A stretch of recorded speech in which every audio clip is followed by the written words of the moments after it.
வணக்கம் நண்பர்களே. இன்னைக்கு நம்ம எந்த மாதிரியான ஒரு மோசமான சூழல்ல வாழ்றோம், நம்மை ஆள்பவர்கள் எந்த அளவுக்கு ஒரு மோசடி கும்பல் அப்படிங்கிறத தெரிஞ்சுக்கிறதுக்கு ஒரு பெரிய வாய்ப்பு அனைத்து மக்களுக்குமே கிடைச்சிருக்கு. நம்மை ஆள்கிற ஒன்றிய அரசு எந்த அளவுக்கு மக்களுக்கு எதிராகவே சிந்திக்கிறாங்க அப்படிங்கிறத தெரிஞ்சுக்கிறதுக்கு இன்னைக்கு ஒரு நல்ல வாய்ப்பு. ஏன்னா பொதுவாக மோடி அரசை பற்றி, பாஜகவை பற்றி நம்ம ஏதாவது சொன்னா எதிர்மறையா சொல்லும் போது நம்ம வேணும்னே அவங்கள சொல்றோங்கிற மாதிரி அல்லது ஒரு சார்பு நிலையில் பேசுறங்கிற மாதிரி இங்க சிலர் கமெண்ட் அடிக்கிறத நான் பார்க்குறேன். நமக்கு அப்படியெல்லாம் ஒன்றும் கிடையாது. உண்மையிலே இந்த அரசுக்கு பொருளாதாரம்னா என்னன்னு தெரியுமா அப்படின்னு யோசிச்சு பாருங்க. இவங்களுக்கு அப்படின்னா என்னன்னே தெரியாது. ஏன்னா ஒன்றிய நிதியமைச்சராக இருக்கிற நிர்மலா சீதாராமன் பொருளாதாரத்தில் எவ்வளவு பெரிய பூஜ்ஜியம் அப்படிங்கிறது அவங்க கட்சிக்காரங்களே போட்டு வெளுக்கிறாங்க. அதுல சுப்பிரமணிய சாமி கிட்ட கேளுங்க, அவர் ஒரு அதை காரி துப்பாத குறையா சொல்லுவார். இது கொஞ்சம் மோசமான வார்த்தை தான். ஆனா அவர் சொல்ற அந்த வார்த்தைகளை கவனிச்சீங்கன்னா நிர்மலா சீதாராமனுக்கு ஒரு இழவும் தெரியாது அப்படிதான் சொல்லுவார். நரேந்திர மோடிக்கு அதை விட இன்னும் ஒரு படி மோசம் அப்படின்னு சொல்லுவார். ஏன்னா பொருளாதாரம் என்றால் என்னவென்றே தெரியாத ஒரு தற்குறி கும்பல் நம்ம நாட்டு பொருளாதாரத்துக்கு திட்டம் தீட்டுது, நம்ம நாட்டு பொருளாதார விஷயங்கள் நிர்ணயிக்குது அப்படிங்கிறது எவ்வளவு பெரிய கேவலம். அதனுடைய விளைவு தான் இவர்கள் எந்த அளவுக்கு அந்த மட சாம்பிராணிகள் அப்படிங்கிற புரிஞ்சுக்கிறதுக்கு இன்னொரு வாய்ப்பு அவங்களே கொடுத்துருக்காங்க. உலகெங்கும் பெட்ரோல் டீசல் இந்த பொருட்களின் விலை கணிசமா குறையிற நேரத்துல நம்ம இந்தியாவில் அவங்க விலையை ஏத்துறாங்க. பெட்ரோல் டீசல் வெளியில உங்களுக்கு விலை ஏத்தாத மாதிரி தெரிஞ்சா கூட வரியை அவங்க அதிகப்படுத்தியிருக்காங்க. அதே நேரத்துல மக்களுக்கு மிக மிக அத்தியாவசியமான தேவை பெட்ரோல் டீசல் இல்லைன்னா கூட பரவாயில்ல, ஆனா சமையல் எரிவாயு இல்லைன்னா என்ன நடக்கும்? அந்த சமையல் எரிவாயு விலையை 50 ரூபாய் ஏற்றிருக்காங்க. உலகமே கச்சா எண்ணெய் கீழே விழுது, அதோடைய விலை வீழ்ச்சி அடையுது. அதனுடைய விளைவா பெட்ரோல் டீசல் விலையும் வீழுது, சமையல் எரிவாயு விலை வீழ்ச்சி அடையுது. ஆனால் இவர்கள் எந்த அளவு வன்மத்தோடு மக்களுக்கு எதிராகத்தான் எதையும் செய்யணும் அப்படின்னு நினைச்சுக்கிட்டு இருக்காங்கன்றத புரிஞ்சுக்கிறதுக்கு இது ஒரு வாய்ப்பு. பெட்ரோல் விலை, டீசல் விலை, அதே போல சமையல் எரிவாயு விலை, இவை அனைத்து விலைகளையும் ஏற்றிருக்காங்க. முன்ன மன்மோகன் சிங் ஆட்சி காலத்துல ஒரு நடைமுறை இருந்தது. அந்த நேரத்தில் எப்படின்னா, இந்தியாவில் இந்த பெட்ரோலிய நிறுவனங்கள் இருக்கு இல்லையா, Indian oil, Bharat petrol, Hindustan, இந்த மாதிரிலாம் இருக்குல்ல, இவர்கள் இவங்களுக்கு அரசு ஒரு கணிசமான மானியம் கொடுத்துக்கிட்டு இருந்தது. ஏன்னா மக்களுக்கு ஃப்ரெண்ட்லியா இருக்கணும். இந்த விலைகள்ன்றது விலை அதிகமாக ஏறுச்சுன்னா பணவீக்கம் ஏற்படும், நாட்டில் எல்லாமே கொலாப்ஸ் ஆகுங்கிறதுனால ஒரு குறிப்பிட்ட காலம் வரைக்கும் மத்திய அரசு இந்த எண்ணெய் நிறுவனங்களுக்கு மானியம் கொடுத்துட்டு இருந்தாங்க. அதனால எண்ணெய் விலை, அதாவது பெட்ரோலிய அந்த பொருட்களின் விலையை தீர்மானிக்கிறது ஒன்றிய அரசா இருந்தது. இன்னைக்கு ஒரு மாசத்துக்கு ஒரு வாட்டியோ அல்லது வருஷத்துக்கு 2 வாட்டியோ இப்படி ஏதோ ஒரு குறிப்பிட்ட காலகட்டத்தில் விலைகளை மத்திய அரசு தீர்மானிச்சுக்கிட்டு இருந்தது.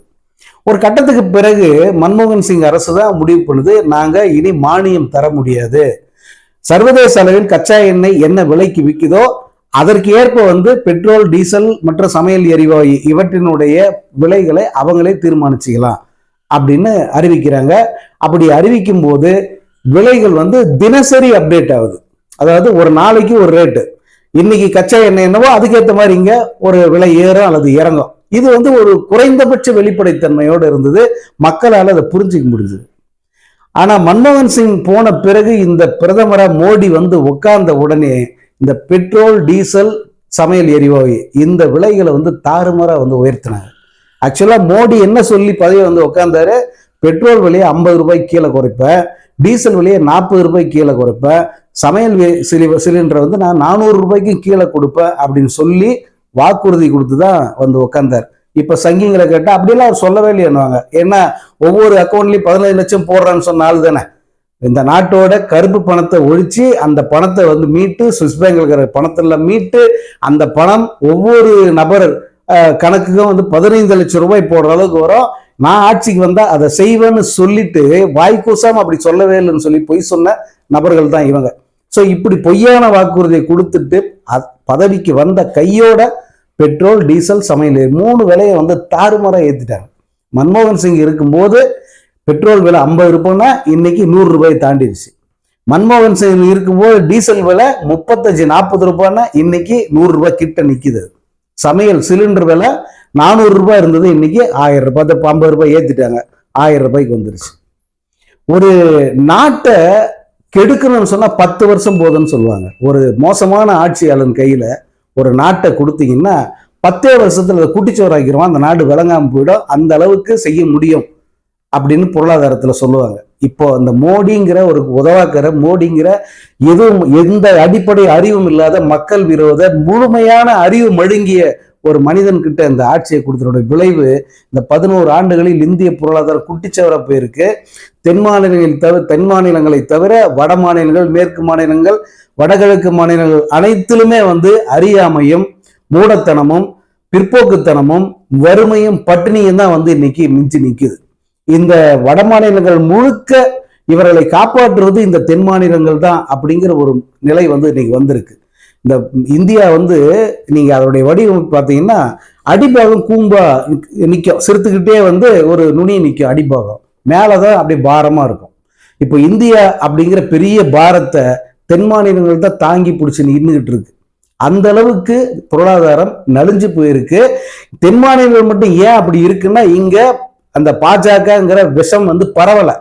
இங்க முழுக்க முழுக்க சுய அறிவு, தன்மானம், கொஞ்சமாவது பகுத்தறிவு இதெல்லாம் யோசிக்கிற முதல்வர்கள் தென் மாநிலங்களில் முழுசா நிக்கிறாங்க. அதனால இங்க அவர்கள் வேறு ஒன்ற முடியல. அதனால தென் மாநிலங்கள் நல்லா இருக்கு, வளமா இருக்கு, மக்கள் குறைந்தபட்சம் அவர்கள் வாழ்க்கை தரம் நல்லா இருக்கு. மற்ற மாநிலங்களோட கம்பேர் பண்ண தேவையில்லை. தென் மாநிலங்களை பொறுத்த வரைக்கும் வெளிநாடுகளோட கம்பேர் பண்ற அளவுக்கு தென் மாநிலங்கள் ஆரோக்கியமா இருக்கு. இந்த வட மாநிலங்கள் புழுத்து போய் இருக்கிறதுக்கு முழு காரணமும் இந்த சங்கி கூட்டம் தான்.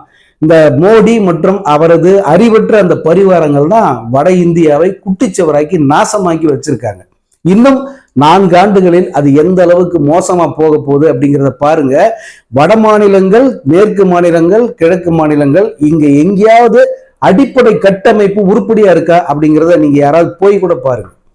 அந்த அளவுக்கு மோசமாக மாற்றி வைத்திருக்கிறது இந்த பாஜக கூட்டம். இவர்களை இன்னும் 4 ஆண்டுகள் தொடர விட்டா இன்னும் இருக்கிற மொத்தத்தையும் அழிச்சிட்டு தான் இவங்க போவாங்க. ஏன்னா இவர்கள் அழிவு சக்திகள், டெஸ்ட்ரக்டிவ் ஃபோர்ஸ். இவங்களுக்கு ஆரோக்கியமா யோசிக்க தெரியாது. பர்ஸ்பெக்டிவ் ஒரு வளர்ச்சி நோக்கில எதையுமே பார்க்க முடியாது அவங்களால. ஏன்னா அவர்கள் மூளையை முழுங்க மாட்டு சாணியை மாட்டு மூத்திரம் அடைச்சிக்கிட்டு இருக்கு. இதை தாண்டி அவங்களால ஒரு நாளும் சிந்திக்க முடியாது. அதோடைய விளைவு எப்படி ஒரு விஷயத்தை அழிக்கலாம் இதை மட்டும்தான் பார்ப்பாங்க. இப்ப அண்மையில வந்த மோடி சொன்ன பொய்கள் எல்லாம் நீங்க கேட்டிருப்பீங்க. மெட்ரோ ரயில் திட்டத்தை பத்தி பெருசா பீத்திக்கிற, மெட்ரோ ரயிலுக்கு இவங்க என்னத்தை கிழிச்சாங்க, இவங்க என்ன கொடுத்தாங்க மெட்ரோ ரயிலுக்கு, இப்போ வரைக்கும் மெட்ரோ ரயிலுக்கு பணமே வரலன்னு சொல்லிட்டு தமிழ்நாடு அரசு புகார் சொல்லிக்கிட்டு இருக்கு. தன்னுடைய சொந்த நிதியிலிருந்து அந்த மெட்ரோ ரயில் 2ஆம் கட்ட பணிகளை அவ்வளவு வேகமா செஞ்சுக்கிட்டு இருக்காங்க. இன்னைக்கு இவர் நான் ரயில் திட்டம் இவ்வளவு போட்டேன், இவ்வளவு தூரம் கொடுத்தேன் அப்படிங்கிறாரு. இதெல்லாம் பிச்சை காசு மாதிரிதான். இது தமிழ்நாடு அரசு பங்களிப்புல இது ஒரு 100% கூட இல்லை. தமிழ்நாடு அரசு 40% இந்த இந்தியாவுக்கு பங்களிப்பு தருது. இந்தியாவுடைய வளர்ச்சியில, இந்தியாவுக்கு தருகிற வருவாயில 40% நம்ம தமிழ்நாடு அரசு தருது. அதற்கு இணையா இவங்க ஏதாவது பதிலுக்கு செய்யறாங்களா? எதுவுமே செஞ்சதில்லை. மாற தமிழ்நாடு, தமிழர்கள் அப்படின்னாலே அவங்களுக்கு எட்டிக்காய், அந்த அளவுக்கு அவங்களுக்கு வெறுப்பு. அதனால கடைசி வரைக்கும் இவங்களை எப்படியாவது கீழே இறக்கணும், ரிவர்ஸ்ல அனுப்பணும். ஏன்னா நம்ம வேகமா போய்கிட்டு இருக்கோம். இப்ப நம்மளை பிடிச்ச ரிவர்ஸ்ல தள்ளணும். எப்படி தள்ளுறது? இதுல வேற கூட்டு சேர்த்துக்கிட்டாங்க, எல்லாம் 7 மாநிலங்கள் ஒன்னா சேர்த்துட்டாங்களே, என்ன பண்றது அப்படின்னு சொல்லிட்டு இவங்க எல்லாம் யோசிச்சுட்டு இருக்காங்க. இப்போ ஒட்டுமொத்த இந்தியாவுமே ஒரு மோசமான அந்த பாதைக்கு போறதுக்கு என்ன பண்ணணுமோ அதை ஒன்னொன்னா செய்யறாங்க. அதுல முக்கியமானது இந்த பெட்ரோல், டீசல், சமையல் எரிவாயு இவற்றினுடைய விலைகளை ஏத்துறது. அப்ப இந்தியாவில் மட்டும்தான் இப்படி இருக்கா அப்படின்னு உங்களுக்கு எல்லாம் கேள்வி கேட்க தோணும். உண்மையிலேயே உலகத்துல இந்தியாவில தான் மிக மிக மோசமாக இந்த பெட்ரோல், டீசல், சமையல் எரிவாயு விலைகளை நிர்ணயிக்கிற போக்கு இருக்கு. நீங்க அண்டை நாடுகளை பாத்தீங்கன்னா பாகிஸ்தான தான் இருக்கிறதுலே மோசமான நாடுன்னுவாங்க. ஆனா அங்க பெட்ரோல், டீசல் விலை எல்லாம் எவ்வளவு தெரியுமா? நம்ம விட 20 ரூபாய் கம்மியா விற்கிறாங்க. இன்னைக்கு ரேட், இன்னைக்கு நிலைப்படி நம்மை விட 20 ரூபாய் குறைவாக பாகிஸ்தான்ல பெட்ரோல் விற்கிறாங்க. பங்களாதேஷ்ல கிட்டத்தட்ட நமக்கு சமமா விற்கிறாங்க. ஆனா அமெரிக்காவை எடுத்துக்கிட்டீங்கன்னா இன்னைக்கு பெட்ரோல் விலை அங்க எவ்வளவு தெரியுமா? 80 ரூபாய், 80 ரூபாய் சம்திங், அவ்வளவுதான். அங்க கேசோலின் அப்படின்வாங்க, கேலன் கணக்குல தான் அவங்க போடுவாங்க, லிட்டர் கணக்கு கிடையாது. ஒரு கேலனுங்கிறது ஒரு 3.25 லிட்டர்னு வச்சுக்கோங்களேன் தோராயமா. 3.25 லிட்டர் விலை $3 தான். அமெரிக்காவில் $3 3.25 லிட்டர் தராங்கன்னா அப்போ அங்க ரேட் என்ன பார்த்துக்கோங்க. இன்னும் இப்படி நீங்க வெஸ்டர்ன் கண்ட்ரீஸ்ன்னு எடுத்து எங்க போய் பார்த்தாலும் பெட்ரோல் டீசல் விலைங்கிறது கட்டுக்குள்ள இருக்கும். அவங்க வந்து மக்களுக்கு அதாவது பீப்புள் ஃப்ரெண்ட்லின்னு சொல்லுவாங்கல்ல, மக்களுக்கு ஒரு இணக்கமான ஒரு விலையைத்தான் வந்து எல்லா நாடுகளும் பெட்ரோல் டீசல் விலையை நிர்ணயிக்கிறாங்க. ஆனால் இந்தியா மட்டும்தான் மக்களுக்கு விரோதமாக இந்த விலைகளை தீர்மானிக்குது. ஏன்னா இவர்களுக்கு பொருளாதார அறிவுங்கிறது இன்னைய அளவுக்கு கூட கிடையாது. அதனுடைய விளைவு தான் இந்த மாதிரி பண்ணிட்டு இருக்காங்க.